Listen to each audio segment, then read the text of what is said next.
So this book, I have read it on my TikTok page. You should go check that out.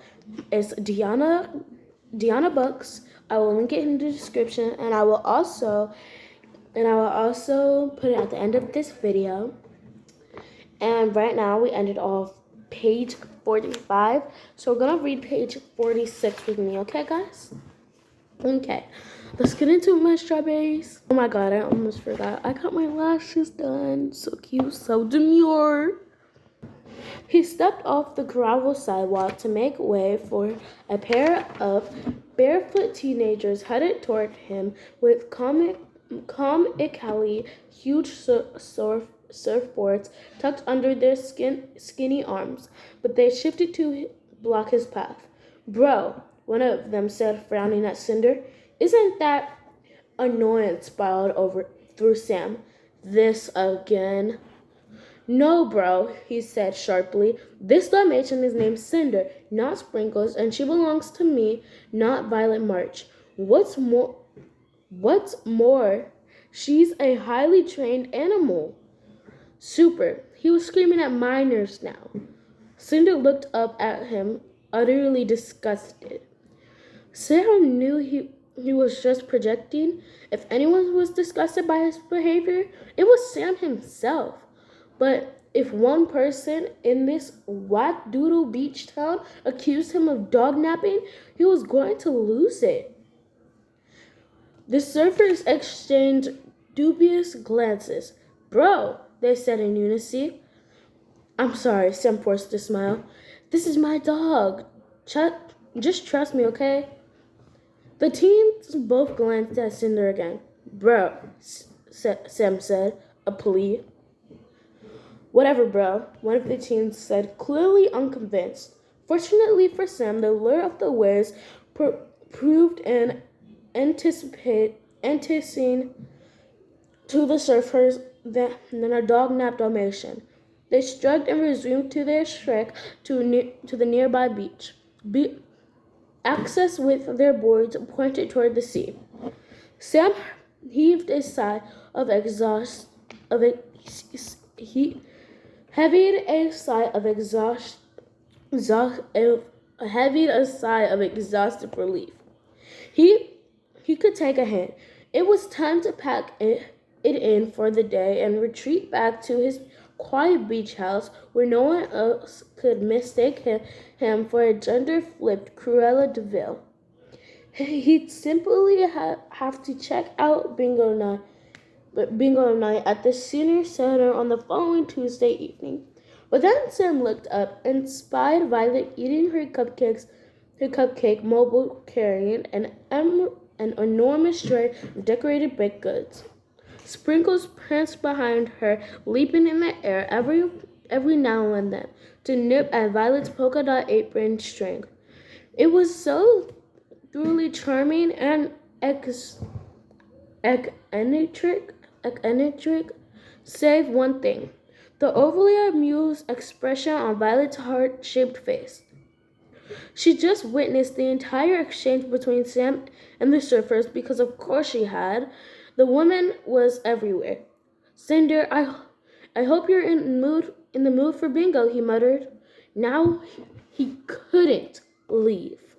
Doing so would be torment to admitting defeat. Sam had yet to fully identify the nature of their battle, but he wasn't about to back down.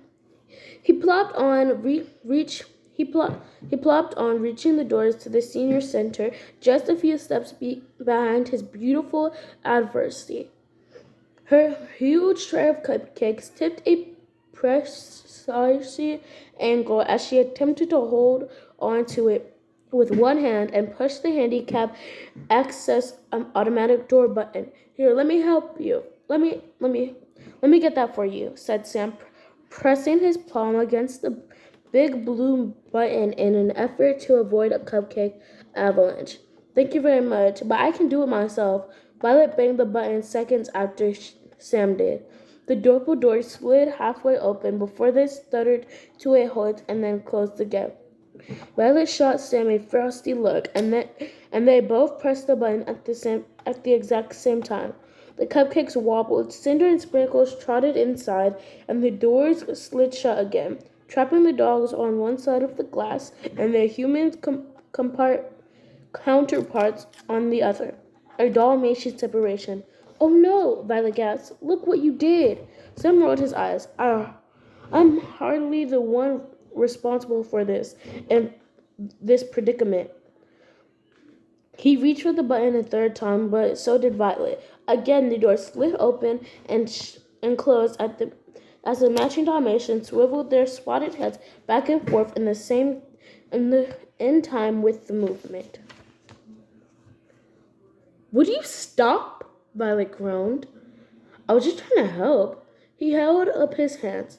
Be my guest. The dogs aimed their soft brown gazes at Sam, then at Violet, back at Sam, and finally came to a rest on the teetering cupcakes. Sam caught a glance of their matching pink tongues as they panted in unison, fogging up the glass.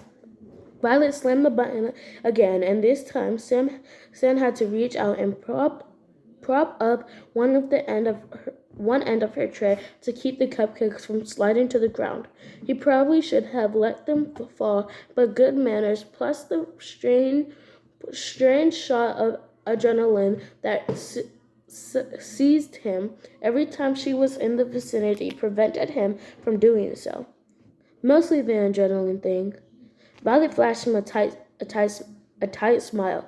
Thanks, but I got everything under control. The door slid open a fraction of an inch and then froze in place. Sam arched a brow, completely under control. Roger that. You're impossible. Every polka dot on Violet's flirty little apron trembled with fury as she pressed the button repeatedly to no avail. 3 cupcakes hit the pavement. Plop, plop, plop. Violet's face crumbled. Sam had never known anyone in his entire life who wore their heart on their sleeves the way she did. It would have been adorable if it wasn't so completely maddening. She spun to face him head on. Another cupcake flew off the edge of the tray to meet its doom on the pavement.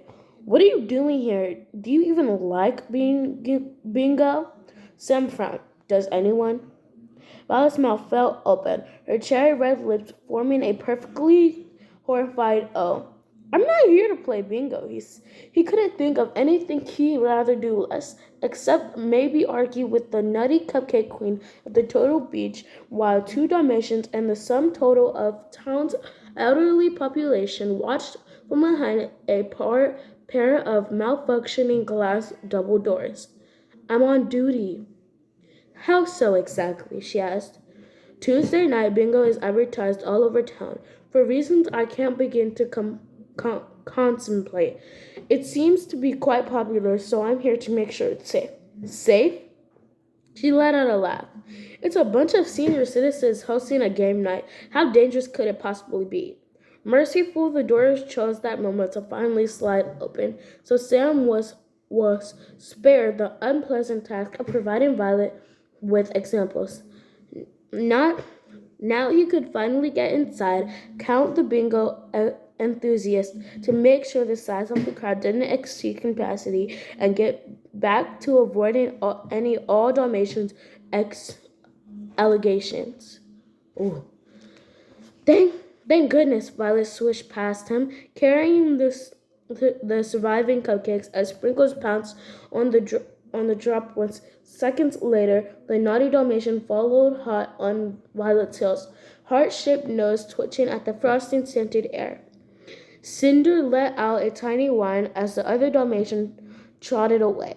The crowd of retirees who gathered by the entrance to watch the ensuing fireworks between Sam and Violet slowly dissipate.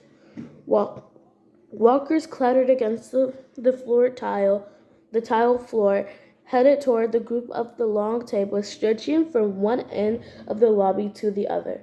The bingo caller, a white-haired man dressed in a loud Hawaiian shirt, Shorts and athletic tube socks paired with Birkenstock sandals sat at a smaller table at the front of the room. An area just to the right of the entrance had been set up for purchasing bingo sheets of and daubers mandated by other residents of the senior center. Other than the official bingo house, the crowd was a much more diverse bunch than Sam had anticipated. Couples, families with small children, teens and tweens tucked themselves in and among the senior citizens. Sam spotted a few locals he'd come across since moving to the island, but a good number of the bingo enthusiasts were tourists, fresh from the beach with sunburned nose, damp hair, and sand in their flip-flops. So right now I am going to stop at page 50 because the video is starting to get a little too long, and I'm pretty sure that nobody wants to sit around and just listen to a person read for 11 minutes. So I'm going to leave y'all with that, and Sunday, if you have my TikTok, if you're watching me, then you'll get a little more. But for right now, toodles! Love you, strawberries.